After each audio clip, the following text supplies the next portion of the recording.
आज मैं बनाने वाली हूँ शादी पार्टी रेस्टोरेंट में मिलने वाली शाही भरवा परवल की रेसिपी, जिसे बनाना बिल्कुल आसान है और खाने में बहुत ही मज़ेदार लगती है। वो भी बनाऊंगी बिना लहसुन प्याज के, बहुत ही मज़ेदार। तो चलिए बनाना शुरू करते हैं। उससे पहले कहना चाहती हूँ कि आप लोग मेरे चैनल पर नए हैं तो मेरे चैनल को सब्सक्राइब कीजिएगा, वीडियो को लाइक कीजिएगा, फिर में शेयर जरूर कीजिएगा। तो चलिए बनाना शुरू करते हैं। हमने लिए 250 ग्राम परवल। परवल हमने इस तरह से गोल गोल होते हैं जो परवल लिए हैं। एक परवल और होते हैं जो बड़े बड़े होते हैं, उसमें लंबे लंबे रेखाएं होते हैं, वो परवल आप बिल्कुल ना लें। उसमें क्या होता है, बीज हार्ड होते हैं तो उससे अच्छी भरवा परवल नहीं बनती है। ये हमारे तरफ के लोकल परवल है। ये परवल हर तरह के क्षेत्र में मिल जाते हैं, तो आप अपने क्षेत्र के हिसाब से परवल लें। अगर बीज हार्ड है तो उसे निकाल कर फेंक सकते हैं। तो चलिए बनाना शुरू करते हैं। इसको क्या करेंगे, हमने धो कर ले आए हैं, अब इसे छील लेते हैं। इस लोकल परवल में छिलके एकदम सॉफ्ट और नरम होती है। देखिए इस तरीके से चाकू से आसान तरीके से छिल जाती है। तब इस तरीके से रफ कर कर इसे छिलका छील लें। आई दोनों तरफ के हम हिस्सा क्या करेंगे, थोड़े थोड़े हम काट कर हटा देंगे और सारा परवल इसी तरीके से हम छील कर तैयार कर लेते हैं। तो ये देखिए हमने सारे परवल को छीलकर और दोनों तरफ के जो हिस्सा होते हैं काट कर हटा लिए। आई जो निकले हैं ना छिलका, उसको हम फेंक देते हैं। तो ये देखिए हमने परवल को धो करके अब पोंछ करके ले आए हैं। अब चलिए इसमें से हम जो बीच का गूदा है उसको हम इस तरीके से चीरा लगा करके हम निकालेंगे। तो अच्छे तरीके से सावधानी से इस तरह से चीरा लगाएं कि परवल दो हिस्सों में ना कटे। तो ये देखिए हम चाकू के नोक से हम इसका बीच का गूदा निकाल लेते हैं। आप चाहे तो चम्मच के सहारे भी इसका गूदा निकाल सकते हैं। आप जिस तरीके से आप कंफर्टेबल हो उस तरीके से आपने परवल को काट कर गूदा निकाल सकते हैं। तो देखिए हमने सारा परवल में से गूदा निकाल लिए हैं। परवल अलग है और गूदा अलग है। तो चलिए हम आगे की तैयारी शुरू करते हैं। तो हम ले लेंगे एक मिक्सर जार, इसमें लेंगे 1 इंच अदरक का टुकड़ा, 8 से 10 काजू, 1 चम्मच खसखस यानी पोस्ता दाना, 4 हरी इलायची, 4 लौंग, थोड़ी सी जायफल हम लेंगे कद्दूकस करके इस तरीके से ग्रेट कर लेंगे। तो देखिए हमने थोड़ी सी जायफल को हमने ग्रेट कर लिए हैं। अगर आपके पास पाउडर हो तो उसको ले सकते हैं। ये जो परवल का बीज है अगूदा है उसको हम ले लेते हैं। इसमें बीज ना के बराबर एकदम सॉफ्ट बीज है। ये देखिए हमने ले लिए, इसमें डालेंगे थोड़ी सी पानी, ऐसे हम पीस करके ले आते हैं। तो ये देखिए हमने सारी चीज़ों को पीस कर ले आए हैं। तो देखिए एकदम फाइन पेस्ट एकदम तैयार है। तो चलिए इसको हम साइड में रखते हैं, कुछ और तैयारियाँ कर लेते हैं। तो हमने फिर से ले लिए हैं 8 से 10 काजू, इस तरह के ले लेंगे एक खलबट्टा। इसमें एक दरदरी हम इसे कूट लेंगे। आप चाहें तो मिक्सर में भी इसे दरड़ सकते हैं, यानी कि बारीक थोड़ी इसे पीस सकते हैं। तो ये देखिए हमने इस तरीके से कूट लिए हैं। न ज़्यादा फाइन है और न ज़्यादा मोटी दरदरी है, हल्का दरदरी है। तो चलिए इसको हम साइड में रखते हैं। हमने ले ली हैं 150 ग्राम पनीर। पनीर को हम कद्दूकस कर लेंगे यानी कि ग्रेट कर लेंगे। तो इस तरीके से हम ग्रेट कर लिए हैं सारा पनीर को। अब इसमें डालेंगे कूटा हुआ वो काजू का पाउडर और हम डालेंगे 20 से 25 किशमिश। इसमें डालेंगे 2 चम्मच नारियल का बुरादा यानी डेसिकेटेड नारियल। आधी छोटी चम्मच डालेंगे हम जीरा पाउडर, आधी छोटी चम्मच डालेंगे सौंफ का पाउडर, आधी छोटी चम्मच डालेंगे हम काली मिर्च का पाउडर, आधी छोटी चम्मच डालेंगे हम गरम मसाला, 1 छोटी चम्मच डालेंगे हम धनिया का पाउडर और स्वाद अनुसार नमक। यहाँ पे हमने लाल मिर्ची पाउडर इस्तेमाल बिल्कुल नहीं किया है, उसके जगह पे हमने काली मिर्च का पाउडर इस्तेमाल किया है। और सारी चीज़ों को हम अच्छी तरीके से मिला लेते हैं। चम्मच से अच्छे से नहीं मिले तब चलिए हाथों से हम अच्छे तरीके से मिला लेते हैं। तो ये देखिए सारे मिश्रण को हमने अच्छी तरीके से मिला लिए हैं। अब एक एक परवल में हम इसे भरेंगे। ये मिश्रण परवल में अच्छी तरीके से हम उंगलियों के सहारे दबा दबा कर हम अच्छी तरीके से भर लेते हैं।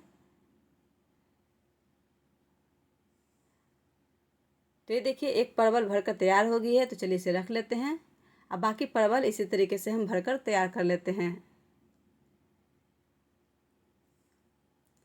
तो ये देखिए सारा परवल भरकर हमने तैयार कर लिए हैं। हम टोटल 4 व्यक्तियों के लिए बना रहे हैं तो हमने 8 परवल का इस्तेमाल किया है। अब गैस जला लेते हैं। इस पर ले लेते हैं कढ़ाई।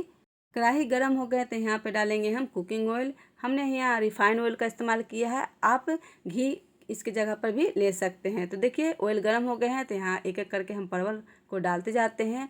जिस तरह के मुंह खुला हुआ है उसका हम ऊपर रखेंगे, नहीं तो ये जड़ सकती है। अब इसी तरीके से घुमा घुमा के हम परवल को चारों ओर इस तरीके से हम फ्राई करेंगे।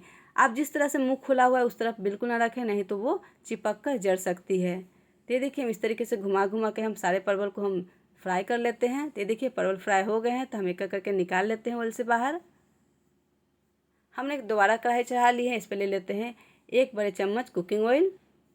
ऑयल गर्म हो गए तो डालेंगे आधी छोटी चम्मच जीरा, 2 तेज़पत्ता, 1 बड़ी इलायची, थोड़ी सी दालचीनी का टुकड़ा। अब दालचीनी का टुकड़ा और जीरा चटक गए हैं, तो जो हमने मसाला पीसे थे ना उसको हम ले लेते हैं। ऐसे हम चला लेते हैं। अब मसाला जल्दी से पके, इसमें डाल देते हैं थोड़ी सी नमक।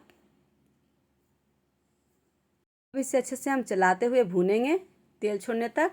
तो ये देखिए तेल ऊपर आने लगी है बहुत अच्छी तरीके से। जो मसाले हैं वो भून गए हैं, तेल से अलग हो गए हैं। यही पहचान होती है कि मसाला आपके भून गए हैं। अब इसमें डालेंगे आधी छोटी चम्मच जीरा पाउडर, आधी छोटी चम्मच काली मिर्च का पाउडर, आधी छोटी चम्मच सौंफ का पाउडर, 2 छोटी चम्मच धनिया पाउडर, थोड़ी सी हम डालेंगे हल्दी का पाउडर कलर के लिए।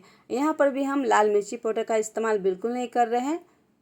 तो ये देखिए अब सारे मसालों को हम इस मिश्रण में हम अच्छी तरीके से चलाते हुए भूनेंगे। मसाला भी भूनना चाहिए, तेल छोड़ना चाहिए। तो उससे पहले हम थोड़ी सी जार को धो करके हमने पानी डाल दिए हैं। अब मसालों को अच्छी तरीके से हम भूनेंगे। मसाले जब अच्छे से भूनती है तो बहुत अच्छी खुशबू भी आती है और स्वाद बहुत निखर के आता है। तो ये देखिए मसाला 50% तक भून गए, तो इसमें डालेंगे आधी छोटी चम्मच अमचूर का पाउडर। अमचूर का पाउडर डालना बहुत ही ज़रूरी है, इसमें डालने से थोड़ा सा खट्टा स्वाद आता है। हमने टमाटर का इस्तेमाल नहीं किया, उसके जगह पे हमने अमचूर पाउडर डाले हैं। अब इसमें डालेंगे आधी छोटी चम्मच गरम मसाला पाउडर। अब इसे भी हम मसाले में चला लेते हैं। अब इसमें डालेंगे स्वाद के अनुसार नमक। नमक को भी इस तरह से मसाला भूनते भूनते बीच बीच में सारे चीज़ डालते रहते हैं। देखिए मसाले बहुत अच्छे से भून गई है। तो चलिए अब इसमें डालते हैं 2 चम्मच मैदा। मैदा डालने से इसका जो ग्रेवी बनेगी बहुत ही अच्छी बनेगी, लाइट बनेगी और एक थिकनेस आएगी। तो चलिए हम अच्छे से मैदा को भी हम 2 से 3 मिनट के लिए अच्छी तरीके से मसाले में भून लिए हैं। देखिए इस तरीके से खरोच खरोच कर, जब भी मसाले में जब मैदा पड़ती है तो इस तरीके से ड्राई हो जाती है और आपको इसी ड्राई ही आपको मैदा को भूननी है। इस तरह से खरोच खरोच के मैदा जब डालेंगे तो जब मैदा भूनती है तो बहुत अच्छा स्वाद आता है। तो ये देखिए मैदा अच्छे से भून गई है। अब इसमें डालेंगे आधा लीटर दूध। ये दूध कच्चा है, उबला हुआ दूध नहीं है, तब इसमें हम डाल देते हैं। अब इसे हम चला लेते हैं। इसी तरीके से हाई फ्लेम पर हम कंटिन्यू चलाते रहेंगे। पहले तो सारे मसालों को इसी तरीके से चलाते हुए घोल लेंगे, उसके बाद हाई फ्लेम पर हम कंटिन्यू चलाते रहेंगे एक उबाल आने तक। तो ये देखिए बिल्कुल नहीं इस तरीके से फटेगी आपको दूध। आप किसी भी तरीके से दूध डालें, या उबला हुआ या कच्चा, आपको दूध बिल्कुल नहीं फटेगी। ये देखिए एकदम थिकनेस हो गई है, गाढ़ी हो गई है। तो चलिए हम इसको में डाल देते हैं भरवा परवल को। एक एक करके हम सारा परवल इस तरीके से डाल देते हैं। तो ये देखिए सारा परवल हमने डाल दिए हैं। अब इसे थोड़ा सा हम इस तरीके से करछी से हिला लेते हैं। ज़्यादा उलट पुलट ना करें, नहीं तो इसमें से जो मिश्रण भरा हुआ है परवल का वो निकल जाएगी। अब इस तरीके से हम इसको डीप कर दें। अब हम इसमें डालेंगे सूखा हुआ पुदीना। हमारे घर का ही टेरेस गार्डन का पुदीना है, तो एक दिन में एकदम सूख जाती है। तो ये देखिए इस तरीके से हमने ले लिया, हाथों से क्रश करके हम इसमें डाल देंगे। इसमें कसूरी मेथी का इस्तेमाल बिल्कुल ना करें, इसमें आप सूखा पुदीना डाल सकते हैं। नहीं पुदीना है तो स्किप भी कर सकते हैं। अब इसे ढक करके पकाएंगे 5 मिनट के लिए स्लो गैस पर। तो ये लीजिए बनकर तैयार है शाही भरवा परवल। इसी तरीके से बनाइए, मस्त खाइए, मस्त रहिए। जिसे भी खिलाएंगे उंगलियां चाट चाट के खाएंगे और आपको तारीफ करेंगे। यदि मेरी रेसिपी अच्छी लगती है तो चैनल को सब्सक्राइब कीजिएगा, वीडियो को लाइक कीजिएगा, फ्रेंड्स से जरूर कीजिएगा। धन्यवाद।